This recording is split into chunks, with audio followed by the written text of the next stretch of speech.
NIA তদন্তের বিরোধিতায় supreme কোর্টে রাজ্যের পক্ষ থেকে মামলা করা হয়েছিল, যে মামলায় সর্বোচ্চ আদালত এখনই কোনো হস্তক্ষেপ করল না। মামলা ফেরত পাঠানো হলো কলকাতা হাইকোর্টে। গত 28শে জানুয়ারি এনআইএ তদন্তের সিদ্ধান্ত নিয়েছিল বেলডাঙ্গায় অশান্তির ঘটনায় কেন্দ্র, এবং সেই এনআইএ তদন্তের বিরোধিতা করে রাজ্যের পক্ষ থেকে মামলা করা হয়েছিল। সেই মামলায় ফেরানো হলো কলকাতা হাইকোর্টে। এর পরবর্তী যাবতীয় সিদ্ধান্ত কলকাতা হাইকোর্টে নেবে, এমনটাই আজকে জানিয়ে দিয়েছে সর্বোচ্চ আদালত। এপ্রিল মাসে মুর্শিদাবাদে যে অশান্তির ঘটনা ঘটেছিল, তখন সুপ্রিম কোর্ট কিন্তু কেন্দ্রকে নির্দেশ দিয়েছিল যে যদি কেন্দ্র চায় তাহলে তারা এনআইএ তদন্ত দিতে পারে, কিন্তু সেই সময় কেন্দ্র কেন চুপ করেছিল? আর অতি সম্প্রতি বেলডাঙ্গায় যে অশান্তির ঘটনা ঘটেছে তাতে ইউএপিএ ধারা দিয়ে দিয়েছে এনআইএ। উপযুক্ত যে তথ্য প্রমাণ রয়েছে তার সপক্ষে কি যুক্তি এনআইএ এর কাছে রয়েছে তা কিন্তু তাদেরকে এরপরে কলকাতা হাইকোর্টে জানাতে হবে। উপযুক্ত তথ্য প্রমাণ খতিয়ে না দেখে এত দ্রুত এনআইএ তদন্তের নির্দেশ কিভাবে কেন্দ্র দিয়ে দিল, এই প্রশ্ন কিন্তু আজকে আদালতে উঠেছে। সমস্ত আবেগের বহিঃপ্রকাশই দেশের অর্থনীতিকে ভাঙার জন্য হয় না, মন্তব্য করেছেন সুপ্রিম কোর্টের বিচারপতি জয়মাল্য বাগচি। 2025-এর এপ্রিলে মুর্শিদাবাদে এই ধরনের ঘটনা ঘটার সময় আমরা দেখেছি কেন্দ্র তখন সিদ্ধান্ত নেওয়ার ক্ষেত্রে চুপ ছিল।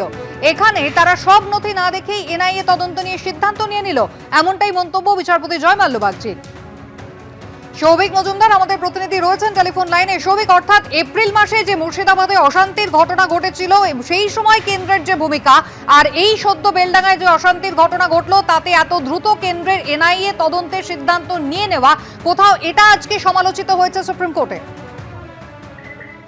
দেখো, একেবারেই এখানে কিন্তু একেবারে গোটা তদন্তের ক্ষেত্রে একেবারে প্রাথমিক পর্যায়ে এই যে এনআইএ এর তরফ থেকে সিদ্ধান্ত নেওয়া হলো, দুটো যে এটা একেবারে কার্যত একটা দেশদ্রোহিতার মতো ঘটনা, এবং যে ঘটনার ফলে দেশের অর্থনীতি বিপর্যস্ত হতে পারে, সেই সিদ্ধান্তটা বা এই ধরনের একটা পর্যবেক্ষণই কিন্তু সুপ্রিম কোর্টের কাছে সমালোচিত হয়েছে।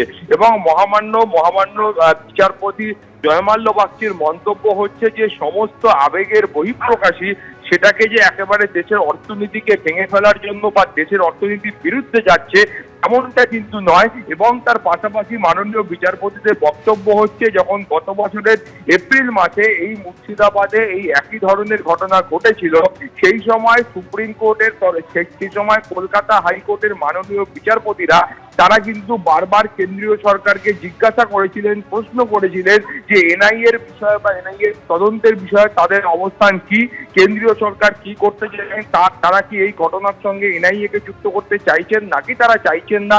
সেই প্রশ্ন বারবার কেন্দ্রীয় যারা আইনজীবী ছিলেন, কেন্দ্রীয় সরকারের কেন্দ্রীয় সংস্থার সেই আইনজীবীদের কাছে করেছিলেন, কিন্তু দীর্ঘদিন এই উত্তর চেয়েও সেই অবস্থান কিন্তু কার্যত এনআইএ বা কেন্দ্রীয় সরকারের তরফ থেকে স্পষ্ট করা সম্ভব হয়নি। ফলে এখানেই বিচারপতি জয়মাল্য বাগচির প্রশ্ন হচ্ছে যে একই ধরনের ঘটনার ক্ষেত্রে এক জায়গায় দেখা যাচ্ছে যে এনআইএ তারা কিন্তু অত্যন্ত সক্রিয়, এবং এক জায়গায় দেখা যাচ্ছে যে এনআইএ তরফ থেকে তারা কিন্তু অত্যন্ত নিষ্ক্রিয়। ফলে এই একই ধরনের ঘটনা যদি ঘটে থাকে সেক্ষেত্রে কেন এই এনআইএ দুরকম অবস্থান, সেটা নিয়ে তারা প্রশ্ন তুলছেন। তার পাশাপাশি তারা বলছেন যে এই ঘটনার ক্ষেত্রে প্রাথমিক পর্যায়ে কোন রকম কার্যত যে ডকুমেন্টগুলো ছিল, যা প্রমাণ ছিল, নথি ছিল, এই সমস্ত কিছু খতিয়ে না দেখে তার আগেই যে একটা সিদ্ধান্তে উপনীত হওয়ার চেষ্টা করা হচ্ছে, এই বিষয়টা নিয়েই কিন্তু সুপ্রিম কোর্ট আজকে প্রশ্ন তুলেছে। ফলে বুঝতে পারছো যে কলকাতা হাইকোর্টের যে রায় ছিল তার উপরে সুপ্রিম কোর্ট হস্তক্ষেপ না করলেও কলকাতায় মহামান্য বিচারপতিদের এই যে পর্যবেক্ষণ, সেই পর্যবেক্ষণ কিন্তু কেন্দ্রীয় সংস্থার পক্ষে অত্যন্ত অস্বস্তির। তার কারণ যখন একই ঘটনা ঘটছে এবং সেই মুর্শিদাবাদেই ঘটছে, সেই মুর্শিদাবাদের ঘটনার ক্ষেত্রে একটা জায়গায় এনআইএ কে বারবার বলতে হচ্ছে বা কেন্দ্রীয় সরকারকে বারবার বলতে হচ্ছে যে তারা কি করতে চান, তারা এই ঘটনার ক্ষেত্রে আদৌ এনআইএ কে ইনভলভ করতে চান কিনা, সেই প্রশ্নের উত্তর কলকাতা হাইকোর্ট পাচ্ছে না। আরেকটা ঘটনার ক্ষেত্রে, সমান ধরনের ঘটনার ক্ষেত্রে সেখানে এনআইএ কে দ্রুত এনগেজ করে দেওয়া হচ্ছে। ফলে এই ধরনের যে বিচারিতা, সেই প্রশ্নটা সুপ্রিম কোর্ট আজকে মূল তার পর্যবেক্ষণ রেখেছেন। এবং তার পাশাপাশি তারা কিন্তু বলেছেন যে একেবারে প্রাথমিক পর্যায়ে এই ধরনের একটা সিদ্ধান্তে উপনীত হওয়া যে বেলডাঙ্গায় যে ঘটনা ঘটেছে সেই ঘটনার মাধ্যমে দেশের অর্থনীতিকে ক্ষতিগ্রস্ত করার চেষ্টা করা হয়েছে এবং সেখানে দেশদ্রোহিতার মতো আইন প্রণয়ন করা হয়েছে বা বলবৎ করা হয়েছে, সেটা নিয়েও কিন্তু আজকে সুপ্রিম কোর্ট প্রশ্ন তুলেছে। সুস্মিতা, সৌভিক, ধন্যবাদ।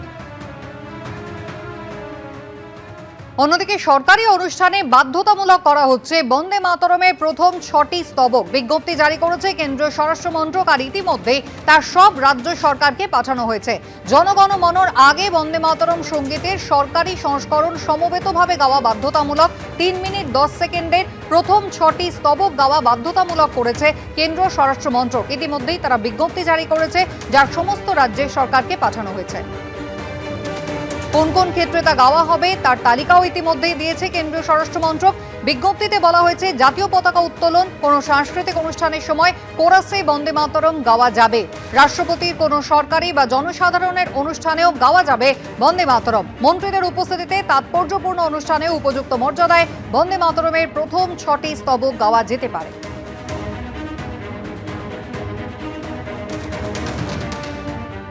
বন্দে মাতরম নিয়ে আজকে যখন বিজ্ঞপ্তি জারি হচ্ছে, এই বন্দে মাতরম নিয়ে পার্লামেন্টে আপত্তি হয়েছিল কেন? এই বন্দে মাতরম নিয়ে তো আপত্তি বিজেপির দেখা গিয়েছিল সবচাইতে বেশি। এই বন্দে মাতরম লিখেছেন একজন বঙ্গের সন্তান, জয় হিন্দ স্লোগানও দিয়েছেন একজন বঙ্গের সন্তান, এবং দেশের জাতীয় সঙ্গীত জনগণ মন সেটাও দিয়েছেন একজন বঙ্গের সন্তান। তো যে বঙ্গের সন্তানদের দেওয়া বিভিন্ন রকমের জাতীয় ধ্বনি, জাতীয় স্লোগান, জাতীয় সঙ্গীত ইত্যাদি নিয়ে আজকে গোটা ভারতবর্ষ আজকে উঠে দাঁড়াচ্ছে, শ্রদ্ধা জ্ঞাপন করছে, সেই বঙ্গবাসীকে আপনারা অসম্মান করছেন, সেই বাংলার মানুষকে আপনারা অন্য রাজ্যে গেলে বাংলাদেশি বলে দাগিয়ে দিচ্ছেন। ফলে বন্দে মাতরম বলার মাধ্যমে একদিকে আপনারা দেখাতে চাইছেন আপনারা কত বড় দেশভক্ত, কিন্তু সেই বন্দে মাতরমের স্রষ্টা যারা, জয় হিন্দের স্রষ্টা যারা, জনগণমন স্রষ্টা যারা, সেই জাতিটাকে পেষণ করছেন গোটা ভারতবর্ষের মাটিতে বিদেশি তকমা দিয়ে এসআইআর এর লম্বা লাইনে দাঁড় করিয়ে। ফলে জুতো মেরে গরুদান করে কোনো লাভ নেই। বন্দে মাতরমের তো বিরোধিতা সরাসরি করতে পারছে না, ঘুরিয়ে বিরোধিতা করার এটা একটা রাস্তা নিয়েছে তৃণমূল।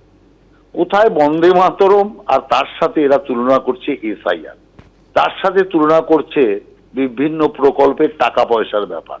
অর্থাৎ ধান্দা ছাড়া তৃণমূল কংগ্রেস আর কিচ্ছু বোঝে না। যে কারণের জন্য বন্দে মাতরমের মর্যাদা তো ওরা প্রথমেই নষ্ট করে দিল এসআইআর এর সাথে বন্দে মাতরমের তুলনা করে। এসআইআর এর সাথে বন্দে মাতরমের যে স্বাধীনতার সেই জয়গানকে পুরোপুরি নস্যাৎ করে দিল, বঙ্কিমচন্দ্রকে অপমান করলো বলে আমরা মনে করি। অতএব সেই কারণে ভবি ভোলবার নয়, যাই কিছু হোক, ওই ঘুরে ফিরে এসআইআর এর ব্যথা তৃণমূলের বুকে বারবার বাজছে। কারণ ওই এসআইআরই তৃণমূলের হৃদকম্পন করিয়ে দিয়েছে, আর হার্ট অ্যাটাকের মূল কারণ হবে এসআইআর। এবিপি আনন্দ, এগিয়ে থাকে, এগিয়ে রাখে।